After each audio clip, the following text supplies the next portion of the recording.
Seed funding ಮೂಲಕ ನೀವು ಉದ್ಯಮ ಶುರು ಮಾಡಿದ್ರಿ. ಹೆಂಗೆ ಶುರು ಆಯಿತು? ಸೊ ನಾನು ಮಾಸ್ಟರ್ ಡಿಗ್ರಿ ಮಾಡಬೇಕಾದ್ರೆ ನಾನು ಪಾರ್ಟ್ ಟೈಮ್ ಜಾಬ್ಸ್ ಮಾಡ್ತಾಯಿದ್ದೆ ಸ್ಮಾಲ್ ಕಂಪ್ನೀಸಲ್ಲಿ.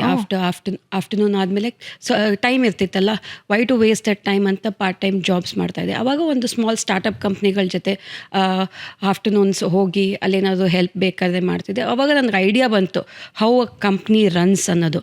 ಆಮೇಲೆ ಕೂಡ ನಾನೊಂದು ಎರಡು ಕಂಪ್ನಿನಲ್ಲಿ ಒಂದು 3 ವರ್ಷ ಕೆಲಸ ಮಾಡಿದೆ. ಅವಾಗೊಂದು ಐಡಿಯಾ ಬಂತು ಹೇಗೆ ಕಂಪ್ನಿ ನಡೆಯುತ್ತೆ, ಯಾವ ಥರ ಬಿಸ್ನೆಸ್. ನಾನು US ಬಿಸ್ನೆಸ್ ಹ್ಯಾಂಡಲ್ ಮಾಡ್ತಾಯಿದ್ದೆ ಬೇರೆ ಕಂಪ್ನಿಯಲ್ಲೂ. ಯಾವ ಥರ ಐಡಿಯಾ, ಆವಾಗ ಒಂದು ಸ್ವಲ್ಪ ಜನಗಳ ಪರಿಚಯ, ನೆಟ್ವರ್ಕ್ ಆಗುತ್ತೆ. ಈ ಥರ ಎಲ್ಲ ನನ್ನ ಫೌಂಡೇಶನ್ನ ಸ್ಟ್ರಾಂಗ್ ಮಾಡಿಕೊಂಡು ಆಮೇಲೆ ನಾನು ಕಂಪ್ನಿನ ಸ್ಟಾರ್ಟ್ ಮಾಡಿದೆ. ಎಲ್ಲ ಉದ್ಯಮ ಸ್ಟಾರ್ಟ್ ಮಾಡೋದಕ್ಕೂ ದುಡ್ಡು ಬೇಕೇ ಬೇಕು ಅನ್ನೋದು ಸುಳ್ಳು ಆ್ಯಕ್ಚುಲಿ. ಹೌದಾ? ಹೌದು.